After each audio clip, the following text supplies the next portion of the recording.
Agora são 10 horas e 26 minutos e nós vamos falar sobre um tema que muita gente não domina bem, leilão dos portos. O governo federal realizou nesta quarta-feira, ontem, né, a primeira desestatização feita no país de uma companhia docas, além de leilões de 3 arrendamentos. Rafael Walbach, ele é advogado, especialista em contratos de concessões públicas, é sócio do Departamento de Infraestrutura da empresa Justin Pereira Oliveira e Talamini e vai nos dar uma luz sobre esse assunto. Como eu disse, pode ser meio árduo, meio distante, mas quando se explica fica mais fácil. Rafael, bom dia. Bom dia, Sidney. Prazer estar aqui com você e com os seus ouvintes. Explica pra gente como era, como vai ser e o que significa esse passo a mais agora a partir desse leilão. O que muda, vamos dizer assim, no recebimento e no envio de mercadorias através dos portos brasileiros, algo tão necessário para o nosso comércio e para o comércio mundial? Perfeito. Eu acho que para compreender bem isso, como você falou, é um assunto árduo, né? A gente tem que entender o que é um porto. O porto é como se fosse um grande condomínio, né? Um condomínio de casas. Essas casas são os terminais portuários, né? Esses terminais portuários prestam serviços portuários e eles já são arrendados à iniciativa privada desde os anos 90. Só que as áreas comuns desse condomínio, né, ou seja, em relação aos portos, canais de acesso, a dragagem que é feita, tudo isso ficava a cargo das companhias docas, que são empresas públicas federais, que precisam fazer licitação para qualquer investimento que elas vão fazer. E a necessidade de fazer licitação, problemas orçamentários, sempre provoca alguns problemas, algumas dificuldades nesses investimentos. Por exemplo, o Porto de Vitória, que foi leiloado ontem, ficou aproximadamente 20 anos sem fazer dragagem, porque a Codesa não conseguia simplesmente contratar esse serviço. O que muda agora? Ontem o que aconteceu? Houve o leilão da Codesa, então a Codesa foi privatizada, né, 100% do capital dela vai passar para a iniciativa privada, e a concessionária do Porto, que é a empresa que ganhou a licitação ontem, vai ser a responsável por investir nas áreas comuns desse porto, vai fazer dragagem, vai fazer uma série de investimentos que o poder público estabeleceu ali no contrato de concessão. Então, o que muda, na verdade, uma melhor e mais ágil gestão nas áreas comuns do porto, porque os terminais portuários já eram modernos, já tinham sido transferidos à iniciativa privada, mas havia esse problema, esse gargalo em termos de investimentos nas áreas comuns, e é isso que vai mudar. A partir de agora, o primeiro porto que está tendo essa sistemática é o Porto de Vitória. Rafael, um porto, ele é multitarefa, ele é multiplataforma, ou ele é uma parte do processo? Deixa eu explicar melhor.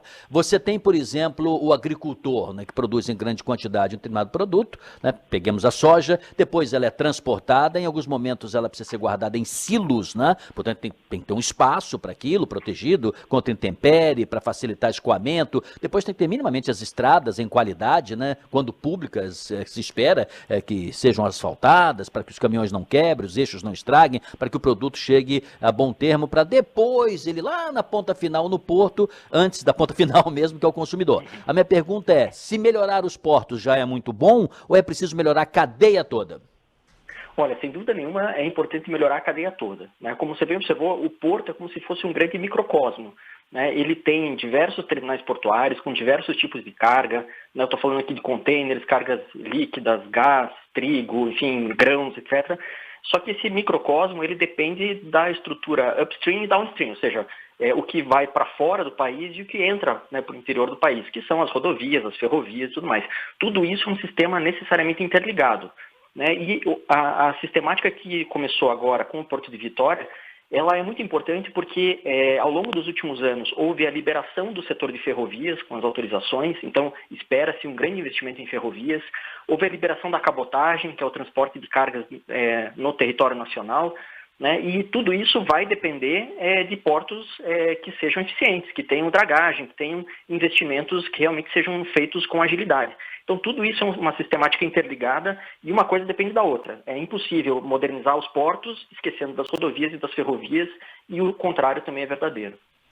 Na sua opinião, que próximos passos serão dados agora? Exemplo, quanto tempo você acha que vai ser suficiente para a gente dar uma olhadinha no Porto de Vitória e saber o que deu certo, o que não deu, o que precisa ajustar, o que melhorou, até para servir como uma certa vitrine, né, para outros passos, porque é ideal não só se modernizar os portos que já temos, como outros que possam ser construídos. Né? O Brasil gigante como é, e nesse mundo que estamos vendo aí, é um país vital, estratégico, como a Rússia também, né, que quando ela entra numa uma guerra como essa coloca o mundo em risco nas suas economias, no seu comércio, devido aos vários produtos que ela também exporta e outros que ela importa. Mas nosso caso aqui, quanto tempo você acha que vai ser suficiente para a gente dar uma olhadinha e ver se o sistema modelar atual funciona?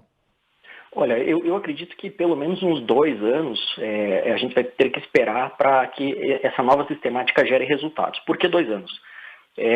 O leilão aconteceu ontem, né, e a assinatura do contrato de concessão, propriamente dita, está prevista para acontecer somente em 15 de agosto, porque tem uma série de formalidades que têm que ser cumpridas, aumento de capital social da Codesa privatizada, tem uma série de questões que vão ser resolvidas. A partir da assinatura do contrato de concessão de Vitória, a concessionária vai ter um prazo de 6 meses para renegociar os contratos de arrendamento portuário com as empresas que já operam no porto. Esses contratos são contratos públicos e vão ser convertidos em contratos privados. E a partir daí é que se iniciam propriamente os grandes investimentos no Porto de Vitória, que por ser, né, investimentos significativos, eles levam tempo para acontecer e para gerar resultados. Então eu acredito que essa concessão especificamente vai levar aí pelo menos uns 2 anos até a gente começar a visualizar mesmo os efeitos benéficos disso. A questão é que neste ano ainda estão previstas as privatizações de outros 3 portos. São Sebastião, em São Paulo, Itajaí, em Santa Catarina, e o Porto de Santos, que é o maior porto da América Latina. Então essas 3 privatizações vão acontecer antes da gente saber se a privatização do Porto de Vitória está iniciando de uma forma bem sucedida ou não. E essa é uma peculiaridade que o mercado está observando com uma certa apreensão, né? Porque os resultados de Vitória vêm depois das licitações desses 3 portos que vão ser privatizados ainda neste ano. Rafael, você é advogado, especialista em contratos de concessões públicas, eu sou jornalista, não somos economistas, então a gente pode errar. Então fique tranquilo quanto à resposta à pergunta que farei. Mas uma privatização como essa alterará valores de contratos, de novos contratos? Você acha que pode encarecer, pode baratear? Como é que fica? Porque quem depende do porto, olhando assim, fala, bom, espero que funcione tudo numa boa, melhor do que está atualmente. Mas ele também vai querer saber se o bolso dele vai pesar ou não, porque vai pesar, conforme for, lá no bolso do consumidor na ponta final, né? Claro, sem dúvida nenhuma. É até importante destacar isso que você falou. Os portos, né, eles prestam serviços de natureza pública que são pouco observados pela população, né? A população enxerga no dia a dia o serviço de telefonia, de energia elétrica, de saneamento, mas portos é algo que não está na visualização das pessoas no dia a dia, mas sem dúvida nenhuma é um serviço importante para todos. A grande maioria dos produtos que nós consumimos no supermercado, por aí, passaram por um porto, né? Passaram por uma produção que teve um transporte aquaviário, etc. Então, é importante mesmo se preocupar com os resultados finais disso tudo para a população em geral. Em termos de contratos, o que existe de apreensão no setor? Que as concessionárias dos portos, por quererem maximizar o capital que elas estão investindo, o que é natural e é normal que aconteça, elas acabem aumentando as tarifas portuárias que elas cobram das empresas que operam no porto. Então essa é uma preocupação que o setor portuário tem, né, de haver um aumento de tarifa, e o perfil de empresas que acorreram ao leilão de ontem é de empresas investidoras, né? Não são propriamente operadores portuários, mas são empresas que estão buscando maximização de capital, então existe essa apreensão de aumento de tarifas.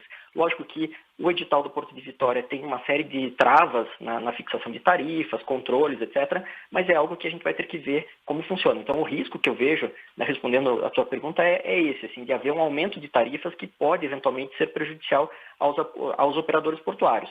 Isso pode não acontecer, mas é uma apreensão que hoje o setor tem. Muito bem, falou de forma fácil, deu para entender, mesmo o tema sendo árido, como eu disse no início, e é árido porque a gente não domina bem, é um pouco distante, mas estamos de qualquer maneira nos beneficiando, né, quando as coisas funcionam na importação e na exportação na nossa vida. Basta você comprar um produto lá fora que você vai entender como o porto é importante. Rafael Walbar conversou conosco, advogado, especialista em contratos de concessões públicas. Muito obrigado, Rafael. Tenha um bom dia de trabalho para o senhor. Eu que agradeço. Um bom dia, Sidney, aos seus ouvintes.